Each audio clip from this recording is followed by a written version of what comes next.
Hey guys, doing? My name is Cody Williams. I'm 20 years old, and I just want to talk today a little bit about like my story, share my story with you guys, and kind of talk about like I guess like keeping faith and I don't know. Hopefully, just tell you guys my story to help inspire you guys and teach you guys some stuff. So let's get down to it. So when I was 16. I was a junior in high school. I went to high school. It was Santa Monica High School down the street. And I was a junior, and I played football. I was on the football team, and so it was our first game of the season. And so it was a pretty like big crowd and big deal and everything. So I'd been playing the whole game and everything, and with about 5-6 minutes left in the game, I was playing defense, and I just went in to make a tackle and just hit the guy wrong, put my head down and everything, and then just kind of blacked out from there. And I woke up just laying on the field a few minutes later, and I just couldn't move anything on my body, and I was just kind of motionless. So I don't really remember too much from that, but they just kind of made it a big deal. Everyone came out and told me not to move or anything. So that was when I really knew something was wrong, when I knew like I couldn't get up, I couldn't move anything. And I mean, I've been playing football since I was about 8 years old, so I mean, I never had like a major injury or anything, and so this was something that was pretty scary because I had no idea what was wrong. I just thought I had like a concussion or something like that, but anyways, so they brought the ambulance to the field and helped me like get on a stretcher. Took me to the hospital. And at this point, I mean, I was kind of starting to lose consciousness again because I couldn't really breathe. I couldn't really catch my breath. My vision was kind of going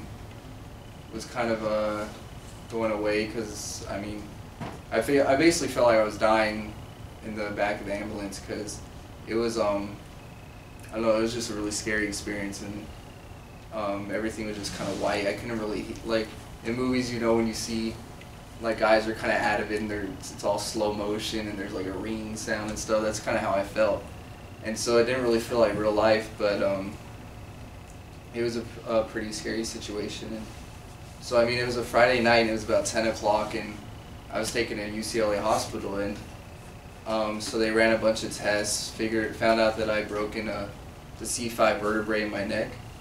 And so I was required surgery, and this is at this moment was when I kind of knew that I had God on my side, and I knew that this was, even though it was a horrible experience, I knew that I was going to be taken care of by God, and I had a lot of good spirits with me because it was a Friday night, and I guess on Friday nights there's usually not a lot of surgeons in the ER.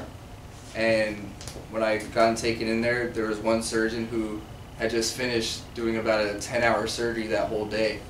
And he found out that a football player came in, needed neck surgery and everything. And so he came and took a look at me, and he was supposed to go home. I mean, he was supposed to be off at that time, but he had decided that he wanted to do my surgery because he just knew that if I didn't get surgery, I would have had to wait about a day or two to have surgery, and that's something that's really bad.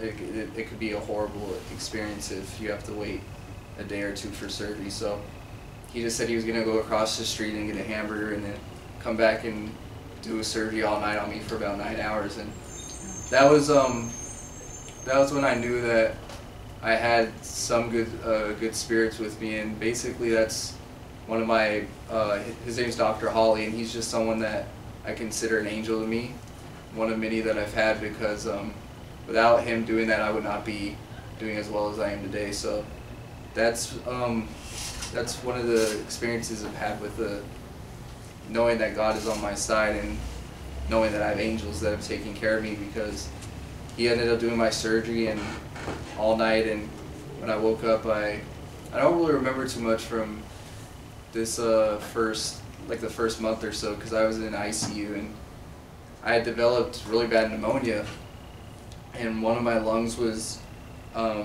pretty close to collapsing, and that was just something that would have made my injury, I mean, it would have made it so much worse, because I could have died from that. And so I had to be put in a coma for about 4 days, so that basically I could just be put on my stomach and basically just throw everything up, because I had so much phlegm and stuff on my lung. And so I just had to turn on my stomach for 3 to 4 hours at a time, just to lay there and throw up on myself, basically. And that was, I mean, I was awake when they started doing that for like the first 2 days, and that was, I mean, that was horrible. My mom was there, and she had to like hold her hands under my head, because my head would get swollen and my face would get swollen, so that's why they put me in a coma, so it made it a little bit easier for me to deal with that. And that was, I mean, that's just one of the really bad experiences I've had from just this injury. I mean, breaking your neck, I thought it was like I was gonna be like in a neck brace, and in about a couple weeks my neck would heal and I'll be able to go play football again. But I mean, I never realized it came with being paralyzed and all these other difficult things that I kind of went through. And so I mean, I was in ICU for a month, and that was probably the hardest time of my life. I had a breathing tube for about 3 weeks, so I couldn't eat, I couldn't talk or anything, so they would feed me through a tube, and I basically just had to talk with my eyes, and that was probably the worst experience. And I mean, I had my mom there, I had my aunt, my whole family was there to help me. And so after that, they came in, they were like, all right, it's time to take the tube out. And that was one of the hardest things too, was dealing with a tube. And so when they came to take it out, I had to sit up, and basically the nurse just said, all right, on 3, I'm gonna take a deep breath and I'll pull it out. And so it was the nurse taking it out, my mom was there, I think my Aunt Debbie was there too, and they pulled it out. And so that night they told me, oh, when you get the breathing tube out, you're going to need a trach in your throat, you're not going to be able to breathe on your own. And I guess this is just what happens when people have this injury, but I've had such a good fortune that when they took it out, I was able to breathe on my own right away, I was able to eat, so I didn't need a tracheotomy in my throat. And so that night I was talking to my mom finally, and I was just like, oh, well, when I was getting the tube out, who was behind me with their hands on my head? And she said, no, there was no one behind you. And that's when I knew that I had a really good spirit with me, because I felt some hands on my head while I was getting the tube out, and I just knew that there was someone there, either if it was my grandpa, my mom, and Debbie's dad, he was a bishop in the church, and a long time ago, but I never got to meet him because he had passed away before I was born. But I just knew that he was there, or maybe my uncle was there, who he had died about 10 years ago, and I got hurt on September 11, 2009, and my uncle had died on September 11th about 10 years ago. So that was just a special connection I had with him, because we were so close before he died. And I just knew that he was there too with me, because there was just a lot of different experiences me and my mom have had with like good spirits being around.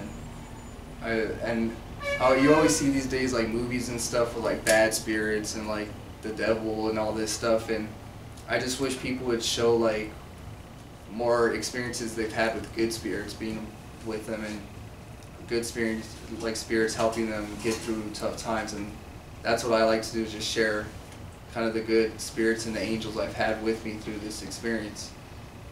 And so, I mean, without like good spirits and good angels I've had, I would not have been able to get through what I have, because there's been times with like insurance that was supposed to run out, I couldn't go to therapy anymore, and just all of a sudden I get approved to have more therapy. So I just know that God is watching over me and helping me with getting through this, because I mean, even though it's a horrible experience I've gone through, and not being able to walk and not being able to like take care of myself and do what a normal 20-year-old should be doing, I just know that there's a reason that this happened to me, because we always say that this is basically like my 2-year, well, not 2-year but longer, but basically like my mission in life, and I couldn't go like on a real mission like other people do, but I feel like this is something that God put on like had happened to me to basically help other people. So that's kind of what I've realized now, that I want to use this as a positive experience to share my story and help other people get through tough times, because I can basically relate to what everyone's going through, and just share my story, just help motivate and inspire them to get through a difficult time that they're going through.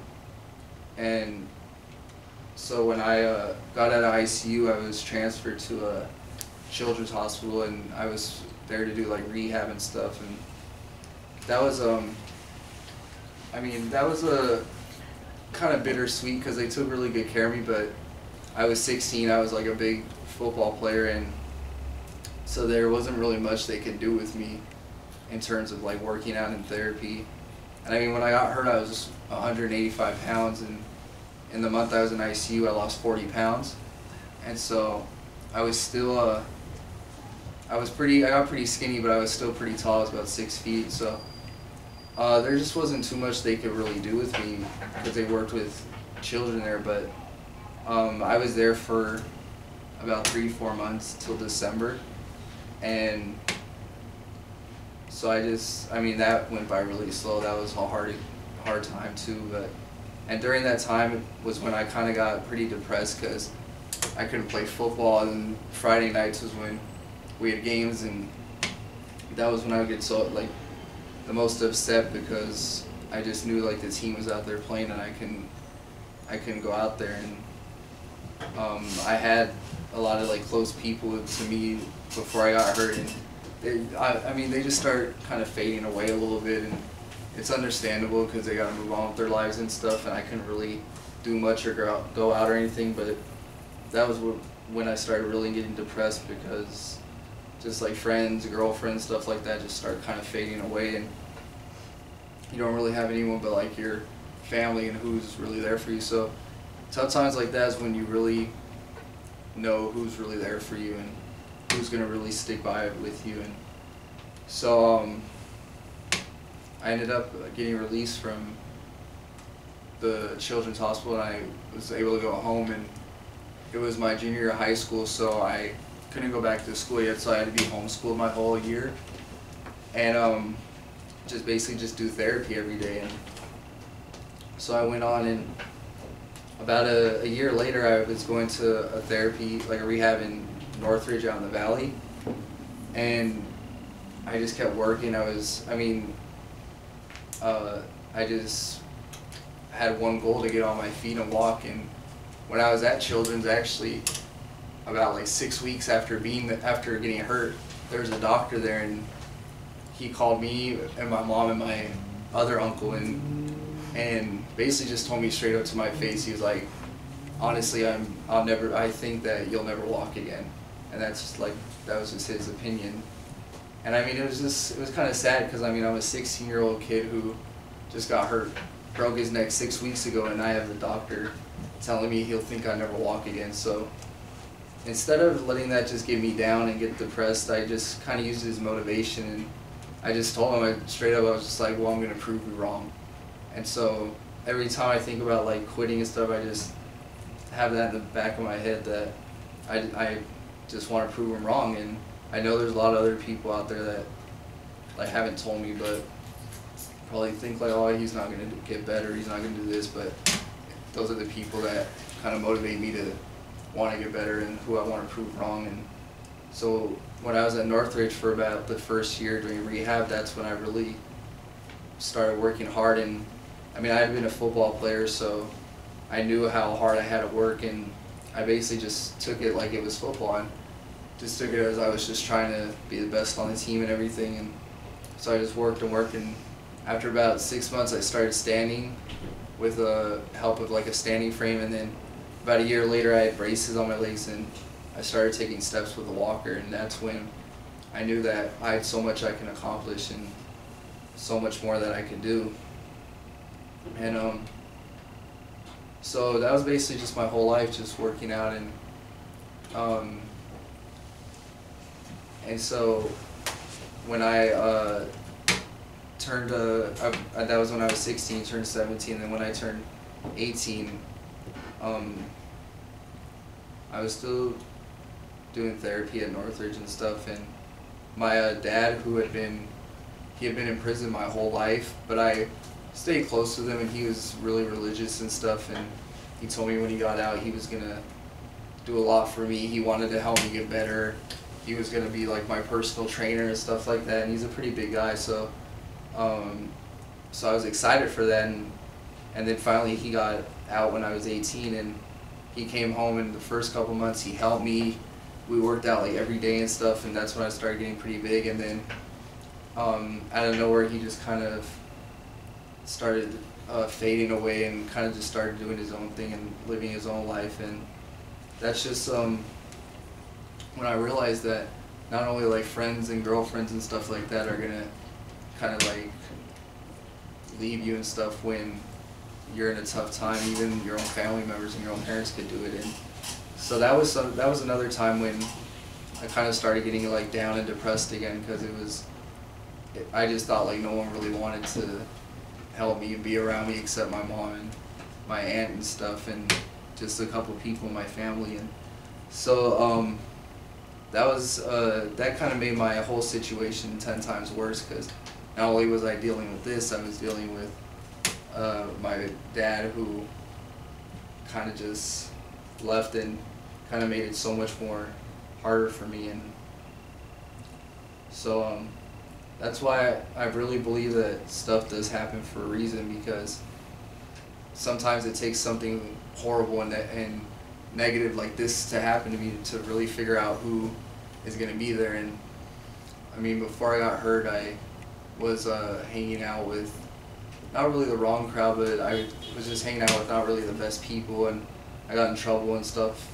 I got in trouble a couple times, and so I just always think that I guess God had this happen, and even though it's a horrible and it sucks so bad, but I guess He really had it happen to make me realize who's going to be there for me and who I need to have in my life. And I mean, I know it's something I can handle, and I like the quote where people say God doesn't give you anything you can't handle, so it's just something that I've handled, and something that's made me realize who's there for me and who I can rely on in my life. And so I just used it as a positive experience and just tried to turn around and try to help other people who have also lost some people in their life, and I just want to be there to kind of support people and try to help them get through anything they're going through, because that's what I wish I had, was someone who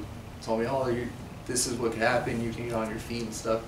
And so, I mean, when I got hurt, I just had people like that had gotten injured and they were in wheelchairs, and they're just like, oh, you can have such a great life in a wheelchair, and that's not really what I wanted. I wanted life out of a wheelchair, and so that's what I want to kind of help people and kind of tell them that this isn't the way your life is going to be. You can do so much more with it, and you just have to just never give up and just never have an excuse as to why you can't do it.